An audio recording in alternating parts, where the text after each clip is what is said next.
जय श्री लक्ष्मी नारायण, जय श्री हरि विष्णु। भक्तों, स्वागत है आपका हमारे चैनल में। भक्तों, 29 जुलाई पद्मिनी एकादशी के दिन शरीर के इस हिस्से पर बांधना है काला धागा। तुरंत सभी मनोकामना पूरी हो जाएगी। भक्तों, करीब 150 वर्षों बाद 29 जुलाई पद्मिनी एकादशी के दिन शरीर के किस भाग पर आज ही बांधे एक काला धागा, भगवान विष्णु जी की कृपा से घर में धन धान्य के भंडार भर जाएंगे। अपार धन और नव निधियों के स्वामी, धन के अधिपति कुबेर धन संपत्ति का वरदान देंगे। आपकी हर इच्छा पूरी हो जाएगी। धन ऐश्वर्य सुख समृद्धि पाकर आप सफल इंसान बन जाएंगे।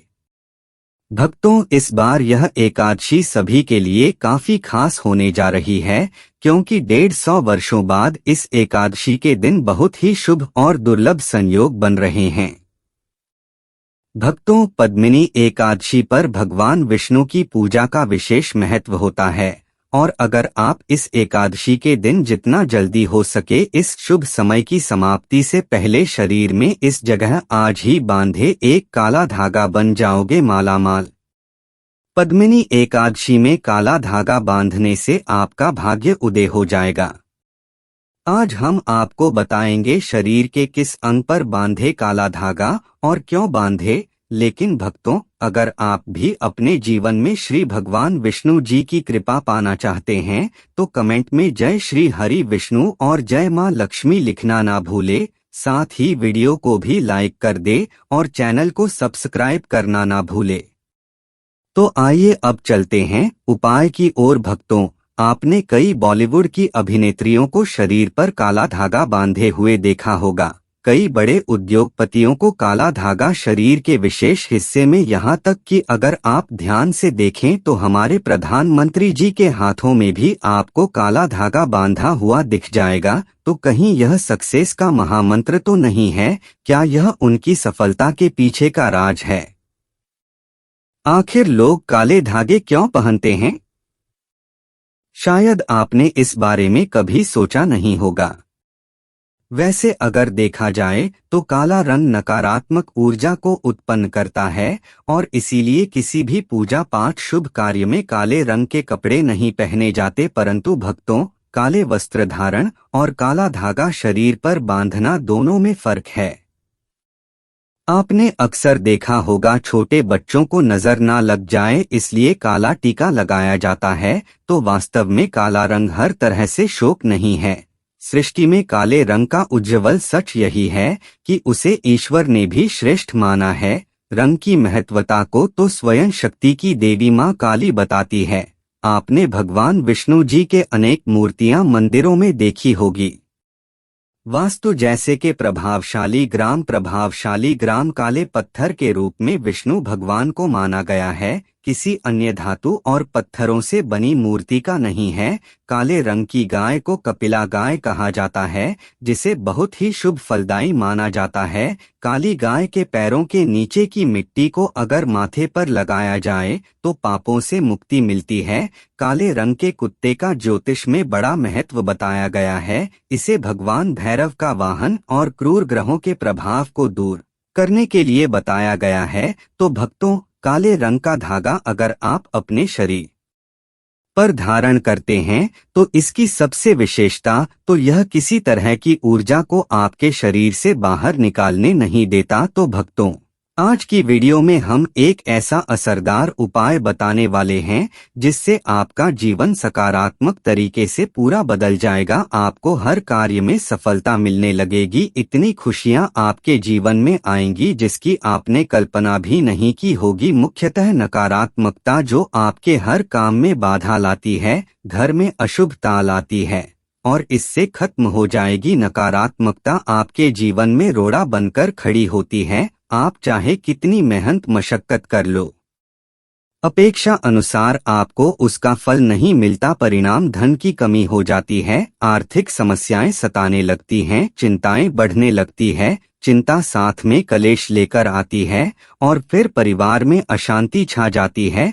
पति पत्नी के बीच का संवाद गायब हो जाता है, लड़ाई झगड़े उसकी जगह ले लेते हैं। यह नकारात्मकता आने के कई कारण हो सकते हैं। गृह जने दोषों से लेकर घर में गलत जगह रखी गई गलत चीजें और वास्तु दोष भी इसके कारण हो सकते हैं। लेकिन सबसे बड़ा कारण होता है किसी दूसरे की नजर लग जाना। ईर्ष्या और जलन की वजह से ऐसा होता है। हमारे ऊपर आंख गड्ढा ही जाती है। ऐसी नकारात्मकता हमें अपने जीवन में कभी भी आगे बढ़ने नहीं देती, हमेशा दुख और निराशा देती है। बड़ी मेहनत और लगन के साथ हम कार्य करते जाते हैं, फिर भी पर्याप्त सफलता हमसे कोसों दूर हो जाते हैं। लेकिन आज का जो उपाय, ऐसा प्रभावशाली उपाय जो आपके ऊपर कोई भी नकारात्मक शक्ति को हावी नहीं होने देगा, ग्रह जने दोषों को दूर करेगा, उन्हें सकारात्मक वातावरण भर देगा, आप अपने लक्ष्य को पा सकते हैं, भाग्य का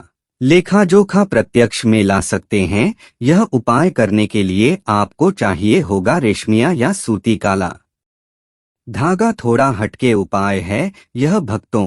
काला धागा बांधने की प्रथा आज की नहीं, कई सालों से इसे हाथ पैर गले और बाजू में बांधा जा रहा है। मूल रूप से इसे नजर से बचने के लिए बांधा जाता है। दरअसल काला धागा और भी कई मुसीबतों समस्याओं से बचाकर व्यक्ति को अमीर तक बनने के काम आता है। भक्तों, वास्तव में हमारा शरीर पंच तत्वों से मिलकर बना है। यह पंचतत्व है पृथ्वी, वायु, अग्नि, जल और आकाश। इनसे मिलने वाली ऊर्जा हमारे शरीर का संचालन करती है। इनसे मिलने वाली ऊर्जा से ही हम सभी सुविधाओं को प्राप्त करते हैं।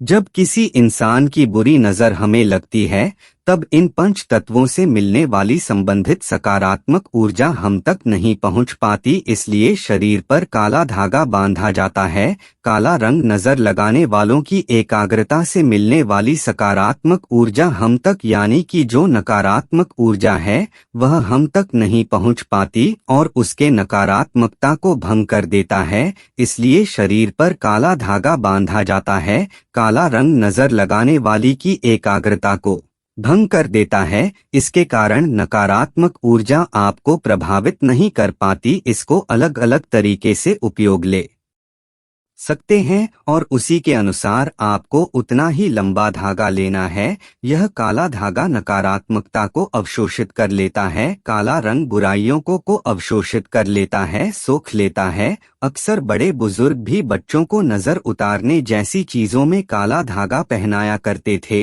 और यह आज से नहीं बल्कि पुरानों कालों से चला आ रहा है। इसी कारण अक्सर आपने देखा होगा कि घर के बड़े बुजुर्ग, जब आपके घर में कोई भी छोटा बच्चा पैदा हो तो उसे किसी की नजर ना लगे और उसमें किसी प्रकार के तंत्र मंत्र के प्रकोप ना हो तो काला टीका लगाया जाता है। शादी के समय दूल्हे दुल्हन को काला टीका लगाया जाता है। यह काला धागा सदैव, यह जो काला रंग है यह सदैव बुरी शक्तियों को दूर रखता है। तो यह काला धागा लेकर आपको किसी नजदीकी शनि मंदिर या फिर हनुमान जी के मंदिर जाना है। अगर आप शनि मंदिर जाते हैं तो शनि देव को जो सरसों का तेल चढ़ाया जाता है उसे तेल में काले धागे को थोड़ा सा डिपो लेना है या फिर थोड़ा सा तेल उस धागे पर लगा लेना है। अगर आप हनुमान मंदिर जाते हैं तो हनुमान जी के चरणों का सिंदूर इस धागे और आपको लगाना है और साथ ही आपको धागे में सांठगांठ लगानी है। प्रत्येक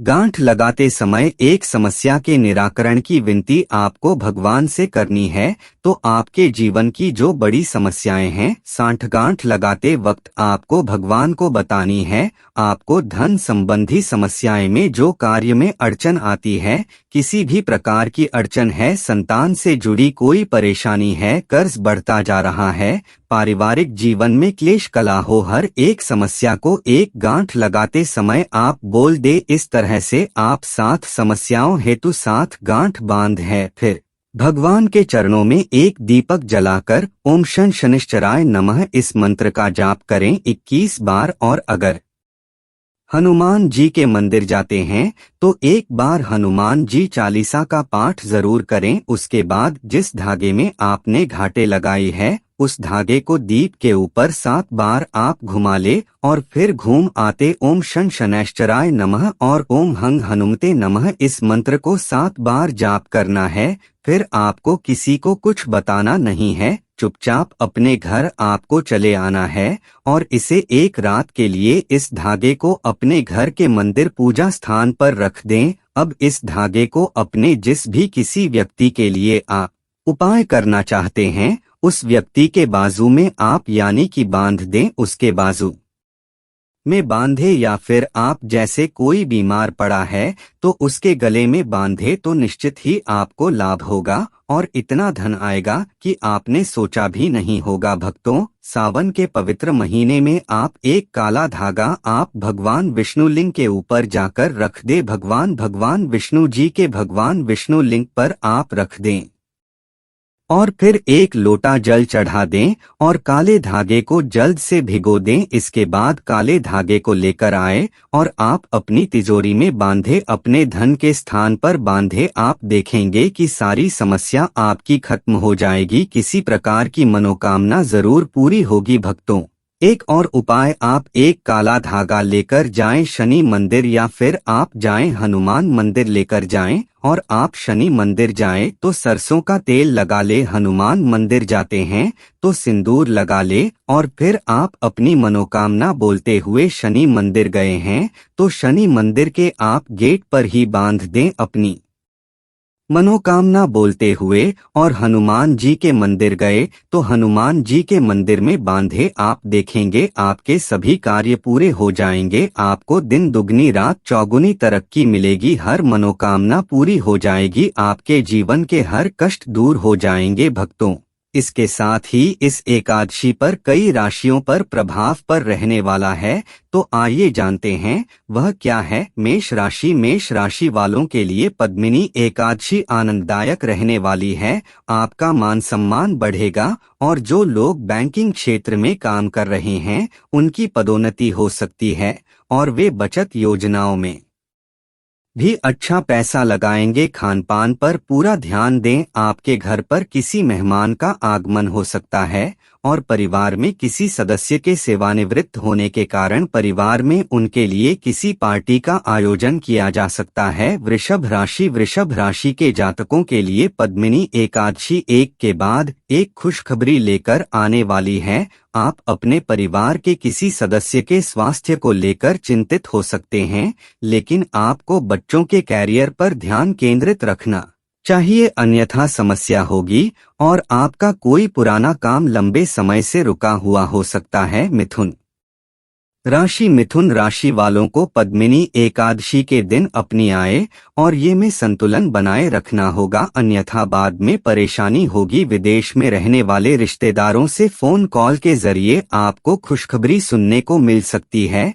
यदि आप किसी कानूनी मामले में आगे बढ़ते हैं तो यह आपके लिए बेहतर रहेगा और छात्रों की उच्च शिक्षा का मार्ग प्रशस्त होगा और आप अपने काम में व्यस्त रहेंगे। कर्क राशि के जातकों के लिए पद्मिनी एकादशी धन संबंधी मामलों में अच्छी रहने वाली है और कार्य क्षेत्र में आपको कोई बड़ी उपलब्धि मिल सकती है, तो यह आपके लिए बेहतर रहेगा। आर्थिक मामलों में कर्ज देने से आपको बचना होगा, अन्यथा परेशानी हो सकती है। सिंह राशि के जातकों के लिए पद्मिनी एकादशी कुछ बड़ी उपलब्धियां लेकर आने वाली है। आप विभिन्न क्षेत्रों में प्रभावशाली रहेंगे और महत्वपूर्ण प्रस्तावों को समर्थन मिलेगा। अगर आप किसी काम में ढिलाई बरतेंगे तो आगे चलकर आपको परेशानी होगी। आप किसी बड़े लक्ष्य के प्रति समर्पित रहेंगे और कार्यक्षेत्र में आपकी योग्यता के अनुरूप काम मिलने से आपकी खुशी का ठिकाना नहीं रहेगा। कन्या राशि पद्मिनी एकादशी कन्या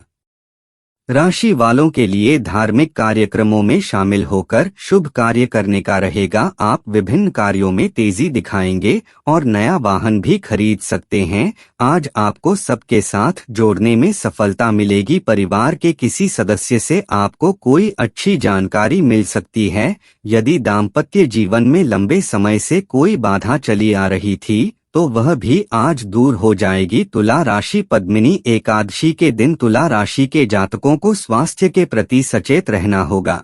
अन्यथा कुछ परेशानियां उत्पन्न हो सकती हैं। आपको अपने खानपान पर ध्यान देना चाहिए और सात्विक भोजन करना चाहिए। भावनात्मक मामलों में जल्दबाजी न करें, किसी अजनबी से मुलाकात हो सकती है। अपने निजी मामलों में समझदारी से आगे बढ़े तो आपके लिए बेहतर रहेगा। वृश्चिक राशि वालों के लिए पद्मिनी एकादशी महत्वपूर्ण रहने वाली है। मन से रिश्ते मजबूत होंगे और निजी जीवन सुखमय रहेगा। व्यापार के मामले में अच्छा रहने वाला है। आज कोई बड़ी उपलब्धि मिलने से आप प्रसन्न रहेंगे, लेकिन सभी का सहयोग भी बना रहेगा। आपको किसी मित्र के स्वास्थ्य की चिंता हो सकती है। विद्यार्थी अपनी परीक्षाओं की तैयारी में व्यस्त रहेंगे, तभी उन्हें सफलता मिल सकेगी। धनु राशि पद्मिनी एकादशी का दिन धनु राशि के जातकों के लिए अच्छे धन लाभ का संकेत दे रहा है। आपको कोई नई संपत्ति मिल सकती है